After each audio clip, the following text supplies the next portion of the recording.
पापी लोगों पर लक्ष्मी जी क्यों प्रसन्न रहती हैं? दर्शक बंधुओं, अक्सर आपने देखा होगा कि जो लोग पाप का सहारा लेकर जीवन यापन करते हैं, झूठ बोलकर, धोखा देकर, सीधे सज्जन लोगों को मूर्ख बनाकर धन कमाते हैं, वे लोग अधिक धनवान और खुशहाल जीवन जीते हुए मालूम पड़ते हैं। जो लोग लूटपाट करके, बेईमानी करके और असली चीज़ जगह नकली माल बेचकर धन कमाते हैं, वे ईमानदार लोगों की अपेक्षा अधिक सुखी मालूम पड़ते हैं। ऐसा क्यों? जो लोग धन कमाने के लिए छल और हिंसा का सहारा लेते हैं, वे क्यों अधिक फलते फूलते रहते हैं? मित्रों, यही प्रश्न एक बार माता पार्वती ने भगवान शिव से किया था। कब किया था, आइए इस धार्मिक कहानी के माध्यम से समझते हैं। एक समय की बात है, भगवान शंकर और माता पार्वती कैलाश पर्वत पर विराजमान थे और दोनों में विचार विमर्श और वाद विवाद चल रहा था। माता पार्वती प्रश्न करती थी और भूत भावन महादेव शिव उनके प्रश्न का जवाब देते थे। दोनों अपने अपने प्रश्नों में और उनके उत्तरों में उलझे हुए थे। तो अचानक माता पार्वती भगवान शिव से कहने लगी, हे भगवान, आप तो स्वयं तीनों लोकों के स्वामी हैं, तीनों लोकों के रचयिता हैं, तीनों लोकों के संहार करता और पालन करता है। क्योंकि ब्रह्मा विष्णु महेश तीनों एक ही शक्ति हैं, तीनों एक ही शक्ति के अलग अलग रूप हैं। माता पार्वती बोली, हे देवाधिदेव, मैं आपसे यह जानना चाहती हूँ कि संसार में जो पापी लोग होते हैं, अत्याचारी लोग होते हैं, अहंकारी लोग होते हैं, हमेशा सीधे सज्जन भोले भाले लोगों को कष्ट पहुँचाते रहते हैं, कभी धार्मिक अनुष्ठान नहीं करते, वे लोग सुखी क्यों रहते हैं, क्यों धनवान होते हैं? अक्सर ऐसे लोग बहुत बड़े वैभवशाली होते हैं। क्या देवी लक्ष्मी ऐसे ही लोगों से अधिक प्रसन्न रहती हैं? मैं इस बारे में आपसे जानना चाहती हूँ। जब भगवान शंकर ने माता पार्वती की बात सुनी तो भगवान शंकर कहने लगे कि देवी पार्वती, यह संसार सागर है, इसमें क्या होता है इसकी कल्पना भी नहीं की जा सकती। चलिए तुम्हारे प्रश्न का जवाब मैं उदाहरण देकर समझाता हूँ। मित्रों, इस प्रकार भगवान शिव माता पार्वती को साथ लेकर जगत का भ्रमण करने के लिए चल देते हैं। भगवान शंकर कहते हैं, देवी पार्वती, तुम्हारे प्रश्नों का समाधान भी हमारी इस यात्रा में छुपा हुआ है। दर्शक बंधुओं, अब तो माता पार्वती और भगवान शिव ने अपना भेष बदला और एक गरीब ब्राह्मण और ब्राह्मणी बनकर दोनों जंगल के मार्ग से पैदल पैदल चल दिए। मृत्युलोक में भ्रमण करने के लिए चले जा रहे थे। चलते चलते उन्हें रास्ते में एक कटे हुए वृक्ष की जड़ मिली, जिसकी पृथ्वी से थोड़ी ऊपर ठूठ निकली हुई थी। और आप तो जानते ही हैं, जब कोई वृक्ष जड़ के पास से टूट जाता है तो उसकी थोड़ी सी ठूठ बाहर रह जाती है। मित्रों, उस समय थोड़ा अंधेरा हो गया था। उसे आप भगवान शिव का माया ही कह सकते हैं। मित्रों, भगवान शिव माता पार्वती के साथ चलते जा रहे थे। अंधेरा होने के कारण भगवान शंकर को वह ठूंठ दिखाई नहीं थी और भगवान शंकर का पैर उस ठूंठ से टकरा गया। और जैसे ही उनका पैर उस ठूंठ से टकराया तो भगवान भोलेनाथ आगे की तरफ गिर पड़े। भगवान भोलेनाथ जब जमीन पर गिर पड़े और उनके पैर से रक्त की धार बहने लगी, अब तो माता पार्वती यह देखकर घबरा गई। माता पार्वती ने जल्दी से अपनी साड़ी के पल्लू फाड़ा और उसमें से एक टुकड़ा भगवान शंकर के पैर पर बांधना आरंभ कर दिया। जब कपड़े की पट्टी माता पार्वती ने बांधी और भगवान महादेव खड़े हुए, उस ठूंठ को देखकर भगवान शिव कहने लगे, हे ठूंठ, तुम बहुत विशाल वृक्ष बन जाओ, तुम्हारी ऊंचाई इस जंगल के सभी वृक्षों से ऊंची हो जाए, तुम्हारी शोभा सभी वृक्षों से अद्भुत हो जाए, वृक्षों में तुम सबसे बड़े वृक्ष कहलाओगे। उल्टा उसे आशीर्वाद दे दिया। भगवान शिव के इस व्यवहार से माता पार्वती बड़ी नाखुश हुई। माता पार्वती से जब रुका नहीं गया तो माता पार्वती भगवान महादेव से कहने लगी, हे भगवान, आपकी लीला भी बड़ी विचित्र है। जिस ठूंठ से आपको कष्ट पहुंचा, जिसने आपको चोट पहुंचाई, आपके पैर से धोखे देखो कितना रक्त बह रहा है। जिस वृक्ष की जड़ से आप ठोकर खाकर गिर पड़े, आपने उसी वृक्ष को इतना विशाल होने का वरदान दे दिया। भगवान, आपकी माया मेरे को समझ में नहीं आई, इसका क्या कारण है? देवी पार्वती को अत्यंत व्याकुल देखकर भगवान शिव कहने लगे कि हे देवी पार्वती, समय आने पर आपको इसका भी जवाब सूत सहित आपको मिल जाएगा। अब आप कैलाश पर्वत पर चलिए। मित्रों, इस प्रकार माता पार्वती और भगवान शिव जगत का भ्रमण करने के बाद कैलाश पर्वत पर लौट आते हैं और फिर से अपनी धर्म चर्चाओं में व्यस्त हो जाते हैं। परंतु माता पार्वती के मन में बार बार उस प्रश्न का जवाब न मिलने का कारण व्याकुलता बनी हुई थी कि भगवान ने ऐसा क्यों किया। उसने दिमाग में बार बार वही बात चक्कर काट रही थी। कहने लगी, हे भगवान, मुझे यह बताएं कि संसार के पापी लोग, पापी मनुष्य जो अहंकारी हैं, जो दुष्ट प्रवृत्ति के होते हैं, वे लोग क्यों सुखी जीवन व्यतीत करते हैं? दुष्ट लोग क्यों ज़्यादा सुख समृद्धिशाली होते हैं? तो भगवान शंकर ने फिर कहा पार्वती से कि पार्वती जी, इस प्रश्न का जवाब आपको समय के अनुसार मिल जाएगा। आप कुछ समय तक इंतजार कीजिए। दर्शक बंधु, उसी काल में क्या होता है कि जो ठूंठ था, भगवान शंकर ने उसे विशाल होने का वरदान दे दिया था। अब तो वह ठूंठ बहुत विशाल वृक्ष के रूप में परिणित हो गया। वो ठूंठ से एक अंकुर फूटा और धीरे धीरे एक विशाल वृक्ष का रूप लेता चला गया। वह वृक्ष अब बहुत बड़ा हो गया था और जितने भी उस जंगल में वृक्ष थे, उन सभी वृक्षों से अलग ऊंचाई बहुत अधिक हो गई थी। धीरे धीरे वह वृक्ष लंबी लंबी शाखाओं वाला और घनी छाया वाला बनता चला गया। दूर दूर तक उसकी छाया फैली रहती थी। इसी बात का उस वृक्ष को मद होने लगा। वह अपने से छोटे सभी वृक्षों को देखकर हंसता था और उनकी खिल्ली उड़ाता था। घमंड से हर समय सर उठाए रहता था। वो ना तो किसी वृक्ष से मिलकर रहता था और ना ही किसी को अपने आगे कुछ समझता था। परंतु मैं आपको एक बात बताना चाहूँगा कि जो व्यक्ति जैसा होता है, वह अपने स्वभाव को कभी नहीं छोड़ता। दुष्ट व्यक्ति कभी भी अपनी दुष्टता को नहीं छोड़ता। कई बार कुछ लोग धन पद प्रतिष्ठा पाकर गर्व से भर जाते हैं और यह भी सच है कि फिर भी उतने ही जल्दी नष्ट भी हो जाते हैं। अचानक से अगर किसी को शक्ति मिल जाए, धन मिल जाए, तो स्वाभाविक है वो अपने आप से बाहर जरूर हो जाएगा। कुछ लोग ही होते हैं जिन्हें धन पद से अभिमान नहीं होता है। मित्रों, उस वृक्ष के विशाल होने के बाद अनेक प्रकार के पक्षी उस वृक्ष की लंबी लंबी शाखाओं पर बसेरा करना चाहते थे, लेकिन वह वृक्ष इतना घमंडी हो गया था कि जो पक्षी उसकी शाखाओं पर बसेरा करने के लिए आते थे, उन्हें वह अपनी शाखाओं से डराकर भगाने की कोशिश करता था। कहता था कि यह पक्षी तो उसकी सारी सुंदरता नष्ट कर देंगे, मेरे ऊपर घोंसला बनाएंगे, दिन रात मेरे ऊपर बीट करेंगे, इनके रहने से मैं दूषित हो जाऊंगा। मित्रों, उसके मना करने के बाद भी पक्षी उसके ऊपर अपना घोंसला बनाकर रहने लगते थे, तो वह अपनी उसी शाखा को नीचे गिरा देता था, अपने पत्तों को पतझड़ कर देता था।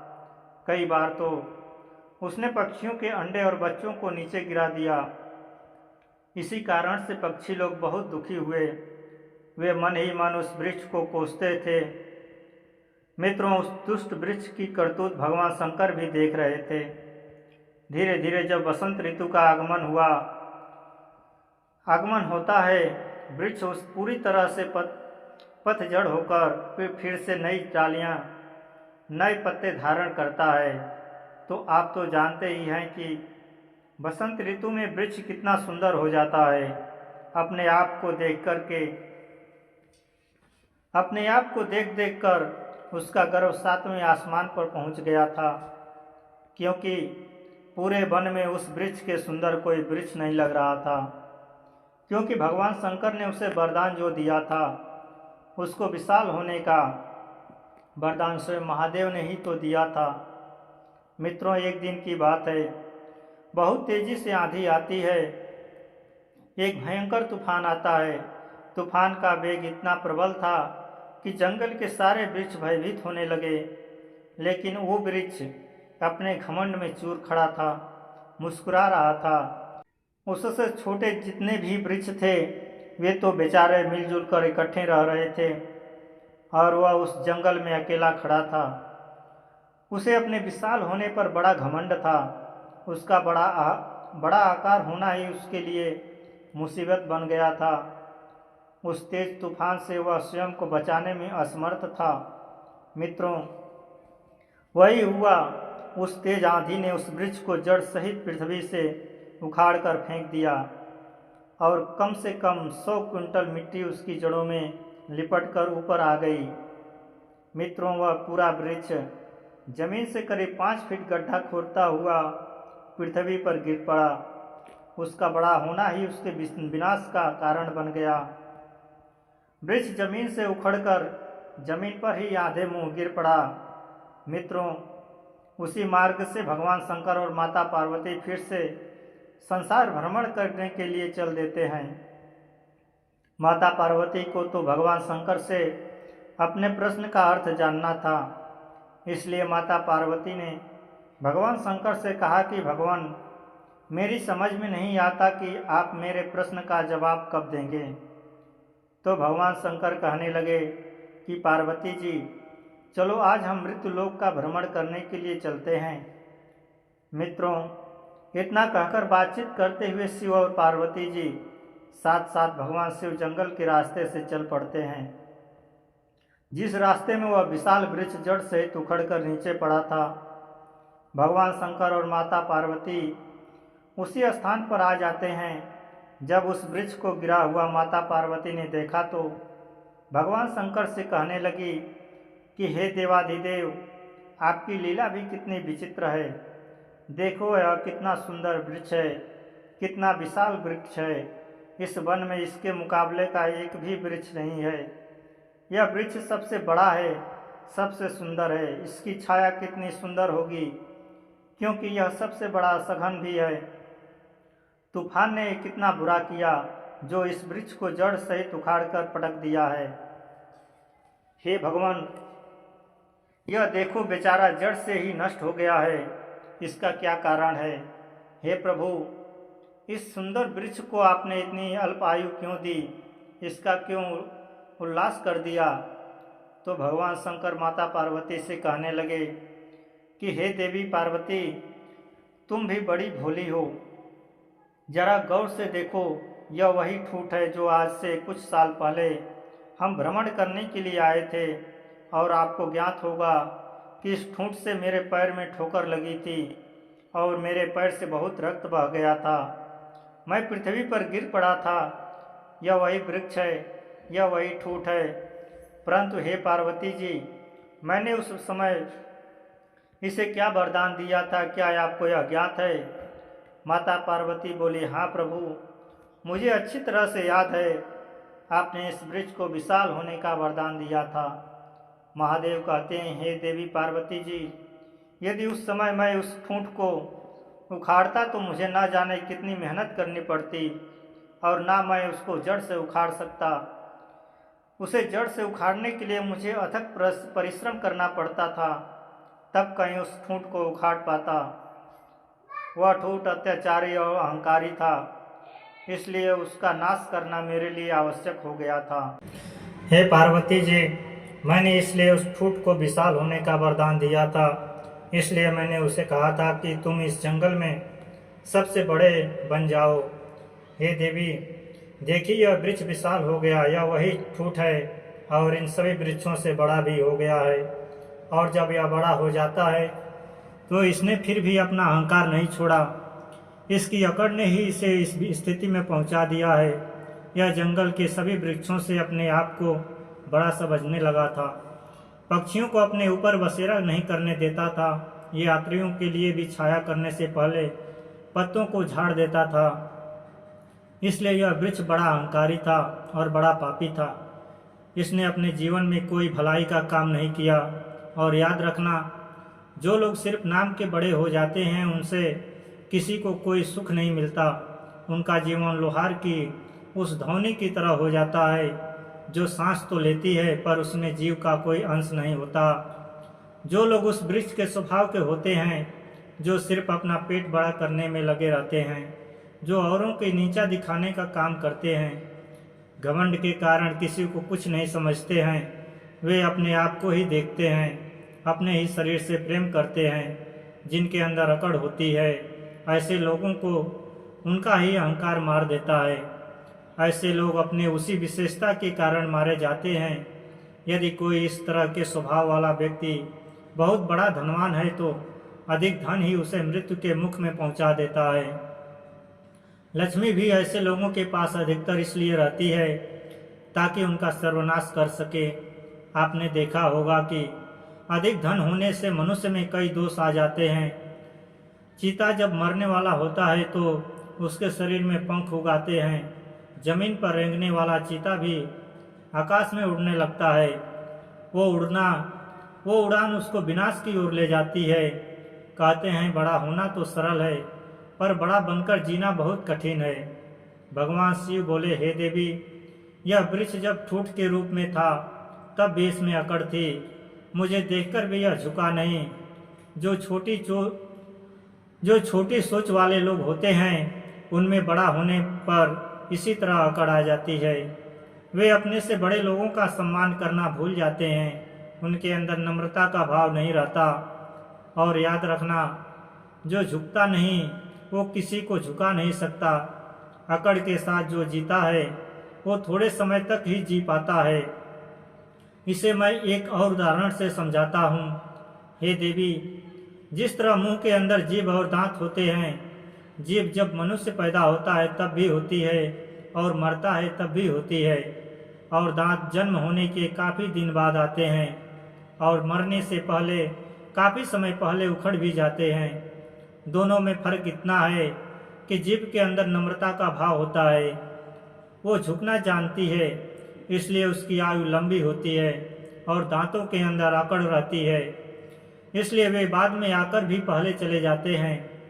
इसी तरह जिन मनुष्यों में अकड़ होती है उनका जीवन भी अति शीघ्र नष्ट हो जाता है। भगवान शिव कहते हैं, हे देवी, इस ठूठ को उखाड़ने में मुझे बिल्कुल भी मेहनत नहीं करनी पड़ी। बड़ा होकर यह खुद ब खुद जड़ सहित उखड़ गया। इसी तरह जो दुष्ट व्यक्ति होते हैं वह कुछ समय के लिए, अल्प समय के लिए धनवान बन जाते हैं, थोड़े समय के लिए सुखी हो जाते हैं और वैभवशाली हो जाते हैं। लेकिन जिस समय मैं उन्हें मौका देता हूँ धर्म पर चलने का, उस समय यदि वह नहीं सुधरे, उनमें सुधार नहीं हुआ तो हे देवी पार्वती, जैसे इस वृक्ष का जड़ सहित नाश हो गया, ऐसे ही उन पापी मनुष्य का भी मैं जड़ सहित विनाश कर देता हूँ। श्रोताओं, माता पार्वती की समझ में भगवान शंकर का दिया हुआ उपदेश समझ में आ गया था। माता पार्वती कहने लगी, हे नाथ, आप तो तीनों लोकों के स्वामी हैं। आप धन्य हैं प्रभु, आपकी माया धन्य है। हम तो आपकी इस माया को समझ नहीं पाई। तो दर्शक बंधु, भगवान शंकर ने माता पार्वती को बताया कि किस तरीके से मनुष्य का अंत में समूह नाश को प्राप्त होते हैं। रावण का नाम भी आपने सुना होगा। रावण कितना बड़ा योद्धा था, विश्व विजेता हो गया था, तीनों लोकों को जीत लिया था। वही रावण भी लंबी समय तक नहीं जी पाया और एक दिन मृत्यु को प्राप्त हो गया। कहते हैं उस रावण के कुल में मंदोदरी को छोड़कर कोई रोने वाला भी नहीं बचा।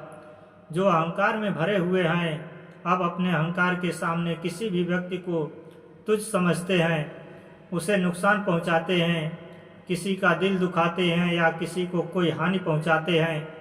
जो अत्याचार करते हैं, पापों से बिल्कुल भी नहीं डरते, अपना काम सीधा करने के लिए वे दूसरों का नुकसान भी करते हैं, वो इन्हीं मनुष्यों की श्रेणी में आते हैं। वो कुछ समय के लिए सुखी तो रह सकते हैं परंतु दीर्घकाल तक नहीं रह सकते।